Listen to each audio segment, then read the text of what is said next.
तो ये मेरे पिछले 2 दशक में जो भी विश्वविद्यालयों उच्च शिक्षा की कहानी है, कैसे उसमें ठेके पर प्रोफेसर रखे जा रहे हैं, कैसे स्टाफ रूम का माहौल बदल रहा है, कैसे सिलेबस बदल रहा है, कैसे शिक्षा बेची जा रही है, कैसे एक फेलोशिप के लिए एक शोधार्थी कैसे परेशान है, पूरा कहानी इसमें है स्कूल, कॉलेज, विश्वविद्यालय की। यानी आधुनिक भारत को अगर समझना है तो आपको विश्वविद्यालयों को समझना होगा, और अगर विश्वविद्यालयों और शिक्षा को समझना है तो आपको इस किताब को पढ़ना चाहिए। एक तरफ तो विश्वविद्यालय आने के दरवाजे खुले और दूसरी तरफ उनके भीतर कई तरह के शोषण और अन्याय अत्याचार हुआ। हम लोग कोई दूसरा रोहित वेमुला नहीं चाहते, हम चाहते हैं कि आपके अंदर वो सामाजिक राजनीतिक समझ पैदा हो, और इसलिए किताब पढ़िए अगर आप हायर एजुकेशन में जाना चाहते हैं। अब पिछले कई सालों में हिंदी की कोई किताब इतने लंबे समय तक अमेजन पर बेस्ट सेलर नहीं रही है। 15 दिन अभी नहीं हुआ है जब से ये ऑनलाइन अभी बुकिंग शुरू हुई थी, और 15 दिन में लगभग 15,000 प्रतियां बुक हो गई हैं। 12,000 तो सोल्ड आउट हो गई हैं और 4,000 छपी हैं जो अब इस पुस्तक मेले के बाद चली जाएंगी। ये समाज का प्रेम है। मेरे साथ लक्ष्मण यादव हैं, हम लोग दिल्ली बुक फेयर में हैं, और इनकी जो प्रोफेसर की डायरी जिसकी ग्लोबल चर्चा है, उसको लेकर आप सब कुछ जानते हैं। लक्ष्मण जी के साथ क्या हुआ, किस तरह के हालात बने, और उसी दौरान ये किताब आई है प्रोफेसर की डायरी। मैंने पढ़ी नहीं है, अभी मंगवाया है मैंने। क्या है, आप क्या कहना चाह रहे हैं? देखिए, ये प्रोफेसर की डायरी असल में इस देश में जो भी कलम और किताब की अहमियत समझता है, जिसे भी लगता है कि शिक्षा किसी भी समाज की बुनियादी चीज़ होती है, उस शिक्षा व्यवस्था के बिना समाज में बदलाव नहीं आता। जैसे ज्योतिबा फुले कहते थे ना, विद्या बिना मति गई, मति बिना गति गई, गति बिना वित्त गया। तो विद्या की बात, कलम और किताब की बात, आधुनिक भारत में विश्वविद्यालय इसलिए बनाए गए थे कि वो सबके विश्वविद्यालय बनेंगे। मेरिट पर वहाँ नियुक्तियां होंगी, सिलेबस ऐसा होगा जो वैज्ञानिक चेतना को बढ़ाएगा, सब धर्म, सब जाति, सब तरह के लोग उसमें मिल करके रहेंगे। लेकिन हमने उन्हीं विश्वविद्यालयों से अपने को बनाया है, धीरे धीरे उनके पतन को भी देखा है। तो ये मेरे पिछले 2 दशक में जो भी विश्वविद्यालयों उच्च शिक्षा की कहानी है, कैसे उसमें ठेके पर प्रोफेसर रखे जा रहे हैं, कैसे स्टाफ रूम का माहौल बदल रहा है, कैसे सिलेबस बदल रहा है, कैसे शिक्षा बेची जा रही है, कैसे एक फेलोशिप के लिए एक शोधार्थी कैसे परेशान है, पूरा कहानी इसमें है स्कूल, कॉलेज, विश्वविद्यालय की। यानी आधुनिक भारत को अगर समझना है तो आपको विश्वविद्यालयों को समझना होगा, और अगर विश्वविद्यालयों और शिक्षा को समझना है तो आपको इस किताब को पढ़ना चाहिए। तो ये सब आप डायरी लिख रहे थे, ये डायरी को आपने किताब की शक्ल दी है। हाँ। और ये किताब आई है आपकी अनबाउंड पब्लिकेशन से। हाँ, तो ये सब आपके मतलब आप इसको सबको लिपिबद्ध कर रहे थे, आप डायरी लिख रहे थे जो आपके साथ घटनाएं पहले से हो रही थी। मैं दरअसल हिंदी साहित्य का विद्यार्थी हूँ। साहित्य को लेकर एक रुझान है कि कोई भी कहानी कैसे बनती है। आप अपने आसपास जो चीज़ें देख रहे होते हैं उसमें से बहुत सारी खट्टी मीठी दोनों यादें होती हैं। तो ये एक स्वाभाविक रुझान था डायरी लिखने का, जो मेरा इंटरमीडिएट से चला रहा था। कुछ कहीं के नोट करते रहना, और ये जो 2 दशक बीता इसमें कुछ चीज़ें तो नोट की और थोड़ा अव्यवस्थित थी। बाद में जब उन्होंने नौकरी से निकाल दिया और तमाम चीज़ें थीं, तो उन बिखरे हुए तमाम नोट्स को, तमाम किस्सों को, कहीं किसी किताब के पीछे कुछ लिखा हुआ था, किसी तारीख में कोई बहुत महत्वपूर्ण दिन था, कोई घटना हुई तो वो लिखा था, उसको सहेज कर एक प्रोफेसर की डायरी बनी। तो ये एक 20 साल के 2 दशक के मेरे एकेडमिक जीवन का एक सफरनामा है। तो रोहित वेमुला के बारे में आपके छात्र पूछते थे, यही सब चीज़ें थी जो लोगों को अखर रहा था। फूले, पेरियार, अम्बेडकर, रोहित पर आप बात कर रहे थे। देखिए, मैंने किताब ये रोहित वेमुला और उन जैसी अधूरी रह गई अनगिनत संभावनाओं के नाम समर्पित की है। वो इसलिए भी क्योंकि रोहित वेमुला का जो प्रकरण होता है, सांस्थानिक हत्या होती है, वो एक सामान्य हत्या नहीं है।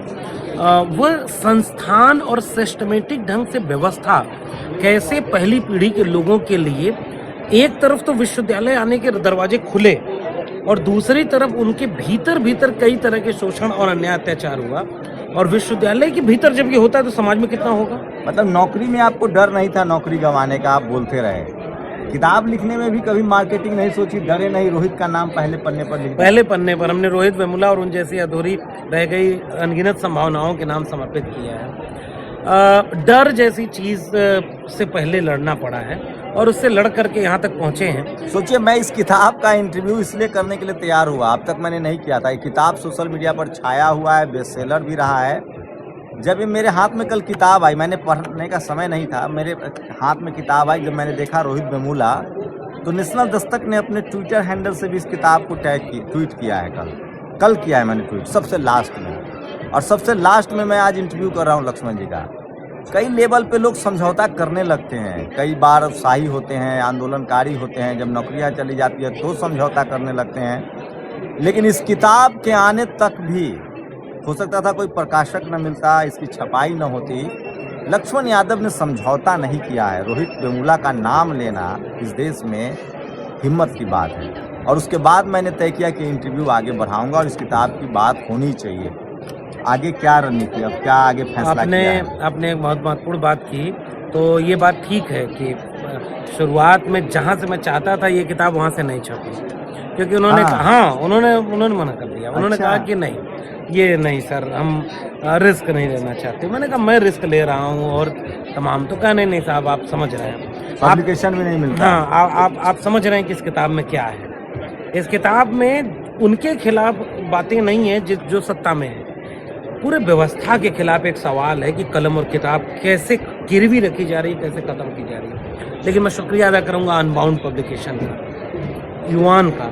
उन्होंने इस किताब को छापा और आज तक दुनिया की टॉप रैंकिंग विश्व की किताबों की श्रेणी में अभी भी ये टॉप 5 में बनी हुई है। अब तक इसके 12,000 संस्करण बिक चुके हैं, मतलब 12,000 किताबें, 12,000 प्रतियां छप चुकी प्रतियां 16,000 छप चुकी हैं। अच्छा, 12,000 बिक चुकी हैं। 4,000 के लिए ऑर्डर आ चुका है, वो बहुत जल्दी ऑर्डर जाने वाला है। फिर हम तीसरे संस्करण पे काम करेंगे। जैसे कुछ स्केच बनाए हुए हैं, रोहित वेमुला, रोस्टर आंदोलन, 30 पॉइंट रोस्टर, उसके बाद कैसे फेलोशिप बंद की जा रही है SC ST OBC माइनॉरिटी के लोगों की। ये जाति जो जाति नहीं है, ये हेडलाइन है, हम लोग रोज बोलते हैं इसको। और मेरे दिमाग में सब पहले कब आया था मुझे नहीं पता, मैंने कहाँ से लिया था वो भी नहीं पता। ये सब बहुत मारक है। अगर आपके बच्चे स्कूल कॉलेज जाना चाहते हैं, हायर एजुकेशन में जाना चाहते हैं, तो इसको पढ़िए। अगर आप खुद स्टूडेंट हैं तो ये आपको राह बताएगा, आपको सलाहियत देगा कि कैसे इन तमाम कास्टिज्म से आप जूझें, कैसे उसके बीच अपना रास्ता बनाएं। हम लोग कोई दूसरा रोहित वेमुला नहीं चाहते, हम चाहते हैं कि आपके अंदर वो सामाजिक राजनीतिक समझ पैदा हो। और इसलिए किताब पढ़िए अगर आप हायर एजुकेशन में जाना चाहते हैं, ताकि कोई आपका अंगूठा न काटे। हमारे एक दोस्त रितु सिंह, वो आंदोलन कर रही है। इस किताब में हमने व्यक्तियों के और कॉलेजों के नाम बदल दिए हैं। फूलन देवी के नाम पर कोई कॉलेज नहीं है, और मैंने जो नाम बदले हैं तो उसमें एक नाम कॉलेज का फूलन देवी के नाम पर है। और वो चीज़ एक प्रतिरोध की तरह से है, और वो प्रतिरोध इस किताब में है। बिरसा मुंडा के नाम पर कॉलेज नहीं है, लेकिन इस किताब में कॉलेज का नाम बिरसा मुंडा के नाम पर। अब एक चैप्टर है इसमें गोबर, गौशाला और नीतू सिंह। तो नाम चूंकि मैं सीधे नहीं लिख सकता था, ये डायरी है मेरी, तो मैंने रितु सिंह को नीतू सिंह कहा। एक ही विश्वविद्यालय में एक ही समय गोबर और गौशाला पर बात हो रही है, हवन हो रहा है, और वहीं नीतू सिंह का आंदोलन हो रहा है। ये एक विश्वविद्यालय कैसे बनता है, कैसे उस कैंपस के भीतर की अलग अलग किस्से हैं, सेमिनार कैसे बदल गया, फीस कैसे महंगी हो रही है, एक बच्चा है जिसका एडमिशन नहीं हो पा रहा है। मुझे लगता है ये गांव के लोगों का सवाल है। इसलिए इस किताब में हमने वो बातें कही हैं। इसीलिए प्रोफेसर कांचैलिया ने जब इस फ्लैप पर लिखा तो उन्होंने लिखा कि ज्ञान और धोखा दोनों विश्वविद्यालय के अड्डे बन चुके हैं, कि यहाँ पर ज्ञान भी मिल रहा है और धोखे भी मिल रहे हैं। ये किताब उसकी कहानी है। देखिए, अब जातिवाद बहुत महीन हो गया है, पावर सेंटर्स में आ गया है। Media, judiciary, college, university, bureaucracy, business. गांव में जातिवाद नहीं है, गरीबों के साथ जातिवाद नहीं है। जाति बनाई ही गई थी कि किसी को गरीब रखा जाए, किसी को श्रेष्ठ बनाया जाए, किसी को शूद्र, अछूत और नीच बनाया जाए। इस सबको तोड़ता है भारत का संविधान। भारत का संविधान सबको बराबर का मौका देता है। और अब पावर सेंटर्स में जातिवाद है। जातियां खत्म हो रही है गांव में और वो शहरों में शिफ्ट हो रही है। Power centres, media, judiciary, college, university, bureaucracy, business, film, sports, cinema और शहरों के मल्टी स्टोरेज बिल्डिंग। अगर आप इन सब जगहों पर हैं, शहरीकरण हो रहा है आपका, और आप जातिवाद के शिकार हो रहे हैं, तो भी इस किताब आपको मदद करेगी उसको समझने में, उसको बोलने में, लिखने में, उससे लड़ने में। तो बहुत ज़रूरी है कि आप इस किताब को एक बार पढ़िए। लक्ष्मण, क्या लगता है प्रोफेसर साहब, आपको अंदाज़ा तो था ही कि आप जिस रास्ते पर हैं, कि ये सब होगा, उसके बाद जिस तरह से रिस्पॉन्स मिला है समाज का, जिस तरह से लोगों ने आपको हाथ पे हाथ लिया है, खुद एक आपके साथी विजेंद्र चौहान ने ही कहा कि ये दिल्ली यूनिवर्सिटी का नुकसान है लक्ष्मण यादव का न रहना। उम्मीद थी कि इस तरह का रिस्पॉन्स मिलेगा और अब लगता है कि पूरा फलक, पूरा आसमान आपके लिए है। देखिए, ये बात तो मैं कहूँगा कि मेरे अपने समाज के लोगों ने बहुत प्यार दिया है। हम लोगों की जो भी पहचान है, हम दो ही चीज़ों को इसका श्रेय देना चाहते हैं हमारे घर वालों के साथ। वो श्रेय हमारी वैचारिकी का है, बुद्ध से लेकर के फूले अम्बेडकर, पेरियार, साहू। एक विचार मिला जिसने हमें बोलने की ताकत दी, समझने का नज़रिया दिया और हिम्मत दी कि डरना नहीं है। और दूसरी तरफ समाज है, वो इस तरह की परिस्थितियों में भी हमें सुन करके, हमारे साथ खड़े होकर के आज भी हमें हिम्मत दे रहा है। तो मुझे नहीं पता था कि आज अब पिछले कई सालों में हिंदी की कोई किताब इतने लंबे समय तक अमेज़न पर बेस्ट सेलर नहीं रही है। 15 दिन अभी नहीं हुआ है जब से ये ऑनलाइन अभी बुकिंग शुरू हुई थी, और 15 दिन में लगभग 15,000 प्रतियां बुक हो गई हैं। 12,000 तो सोल्ड आउट हो गई और 4,000 छपी हैं जो अब इस पुस्तक मेले के बाद चली जाएंगी। ये समाज का प्रेम है। और मैं ये इसलिए लिख रहा था क्योंकि आज से 25 साल बाद, 50 साल बाद आज के दौर को कोई याद करे तो जब उसे ये पता चलेगा कि उस दौर में विश्वविद्यालयों को, शिक्षा व्यवस्था को, सामाजिक न्याय को जब दमन किया जा रहा था, उसके खिलाफ सब कुछ किया जा रहा था, तो लोग क्या कर रहे थे, तो मैं कहूँगा कि मैं बोल रहा था। बाबा फुले साहब का आता है किसान कोरा, और एक किताब उनकी और है गुलामगिरी। उसके बाद बाबा साहब का हिंदुस्तान कास्ट आता है, उन्होंने तमाम विषय पर लिखा। सामाजिक आंदोलन पर लक्ष्मण यादव से बहुत एक्सपेक्टेशन बढ़ गई है। मेरा मानना है कि किताबों के लिए मैं दोनों भूमिका निभाऊंगा। मुझे जहाँ भी सामाजिक और राजनीतिक जगह पर हस्तक्षेप करना होगा, वो मेरा नागरिक धर्म है, वो भी करूंगा। और मेरी आगे की योजना आपके चैनल पे बता देता हूँ। ये एक किताब जो कि डायरी की शक्ल में थी, और चूंकि ऐसी परिस्थितियां बनी, तो ये एक प्रोटेस्ट है मेरे लिए कि मेरी बात लोगों तक जाए, कि लोग समझें कि उनके उस समय के विश्वविद्यालय में क्या हो रहा है। गांव कस्बे में, खेत खलिहान के बच्चों को भी ये पढ़ना होगा, क्योंकि उसे पता चले कि विश्वविद्यालय में क्या हो रहा है कल, ताकि वो सचेत रहे, वो सचेत भी रहे और अपने बच्चों के भविष्य के लिए जागरूक रहे। कल को उनका बच्चा इनका शिकार हो तो अपने बच्चों के खिलाफ ना खड़े हो, व्यवस्था से सवाल करें। दूसरी मेरी योजना है, मैं तमाम बहुजन आइकॉन पर, सामाजिक न्याय पर लगातार अब लिखूंगा और वो किताबें ले आऊंगा और अपनी भूमिका निभाने की कोशिश। तो लक्ष्मण यादव ने एक आराम की नौकरी की बलि देकर एक और कठिन रास्ता तय किया है।